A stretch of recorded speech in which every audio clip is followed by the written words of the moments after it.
La matinale d'Europe 1 avec Mathieu Béliard et avec votre invité, Mathieu, le président de la Confédération des syndicats médicaux français, Jean-Paul Ortiz. Bonjour Jean-Paul Ortiz. Bonjour. Merci d'être en direct avec nous. Je reprends donc ce communiqué de la Confédération des syndicats médicaux français que vous présidez, premier syndicat de médecins, épidémie de coronavirus, les médecins libéraux en première ligne. C'est un véritable coup de gueule que vous poussez contre les pouvoirs publics.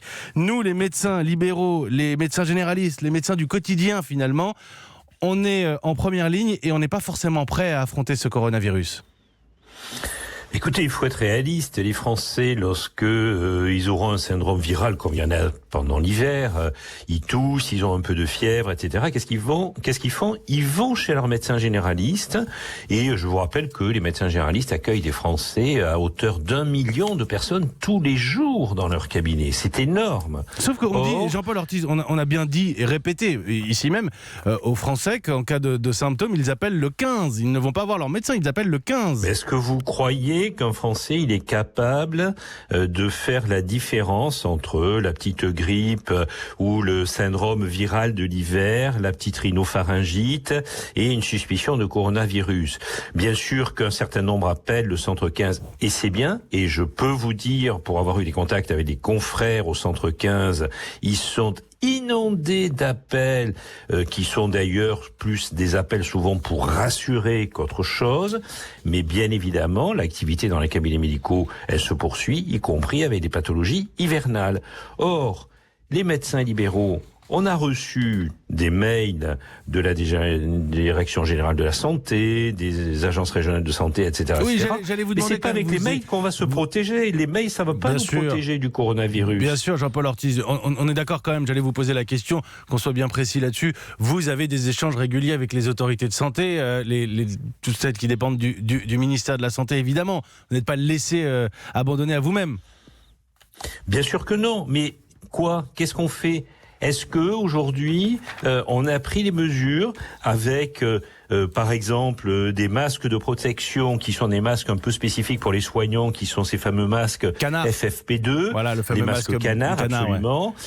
On n'a pas eu de dotation de masques, on n'a pas eu de dotation de lunettes, on n'a pas eu aujourd'hui une aide, par exemple, pour les solutions hydroalcooliques. Il faudrait qu'il y en ait partout et des litres partout. Comment on fait pour en avoir en plus, etc., etc. Tout ça, ce sont des éléments très pratico-pratiques. Bien sûr. Qu'aujourd'hui, les médecins libéraux n'ont pas. Là, qu'on soit bien d'accord, vous demandez des moyens, en fait, et du matériel précisément pour pouvoir accueillir éventuellement des Français qui si l'épidémie s'installait en France, parce qu'il n'y a pas d'épidémie en France pour l'instant, si l'épidémie s'installait en France, vous dites on va en recevoir plein dans nos cabinets, il faut qu'on soit prêt. Bien sûr, et de plus, s'il y a une épidémie, il faudra maintenir le plus possible les patients à domicile. Je rappelle que ce fameux Covid-19 n'est pas un virus extrêmement agressif, puisqu'on a 2 à 3% de mortalité, mais il faut essayer de s'en protéger, parce que sinon on va avoir une épidémie avec un nouveau virus. C'est bien ça le problème, c'est que par rapport à la grippe, vous avez un nombre important de patients qui sont protégés vis-à-vis de la grippe, donc ils ne vont pas la transmettre. Dans le cas du Covid-19, c'est pas le cas. On n'a pas de virus, on n'a pas de vaccin, on n'a pas de protection. Vous dites avec la grippe saisonnière que ceux qui sont vaccinés au moins ne la transmettent pas. Alors, vous avez dit une chose importante, Jean-Paul Ortiz. Vous avez dit que les Français qui pourraient être vos patients ne vont pas forcément sur leurs symptômes faire la différence entre la grippe saisonnière, un rhume ou ce Covid-19. Le médecin généraliste, mon médecin traitant, mon médecin de famille, il est capable, sur des symptômes comme ça, de faire la différence entre les maladies comme ça ? Il pourra voir si votre situation clinique, si vous êtes ce qu'on appelle un cas suspect, c'est-à-dire si vous pourriez correspondre à la définition de cette infection virale. Et à ce moment-là, lui-même prendra contact avec un spécialiste d'infectiologie qui est aujourd'hui situé dans les centres hospitaliers départementaux, et tous les centres hospitaliers départementaux ont été mobilisés de façon à ce que ce qu'on appelle un cas suspect puisse être classé dans les cas dits possibles après avis de cet infectiologue. Et si c'est un cas possible, à ce moment-là, il va falloir voir comment on le confirme par un test biologique. Donc vous voyez, il y a 3 étapes. le cas qui est suspect, celui qui est le tout venant dans nos cabinets, celui qui sera confirmé après avis médical et celui qui sera rendu possible après avis médical et celui qui sera confirmé après un prélèvement biologique, parce que le diagnostic, il est affirmé par un prélèvement biologique. Oui, mais parce qu'en l'état, comme ça, c'est pour ça que je vous posais la question, ça ne saute pas aux yeux, évidemment, et les symptômes peuvent se croiser. Je voudrais récapituler les échanges administratifs, ça vous les avez avec les autorités de santé, et vous me disiez, ce ne sont pas des mails qui vont nous sauver, évidemment. L'équipement, ça c'est ce que vous demandez, des masques, du gel hydroalcoolique, des équipements tout simplement pour éviter à la fois d'être contaminé, puis de recontaminer tout le reste de la patientèle. On nous dit utiliser les masques que vous aviez pour la grippe aviaire il y a une dizaine d'années. Attendez, vous pensez qu'il y en a dans beaucoup de cas, on ne sait même plus où on les a. Donc, et au moment de la grippe aviaire, on a eu des dotations de masques. Il faut que ça aille vite. Et vous dites, vite, et vous demandez aussi, Jean-Paul Ortiz, je voyais dans le détail, que peut-être dans l'organisation, l'État organise l'accueil des patients qui auraient un doute, qui se poseraient des questions dans des lieux dédiés, plutôt que de les faire s'installer dans votre salle d'attente, si j'ose dire.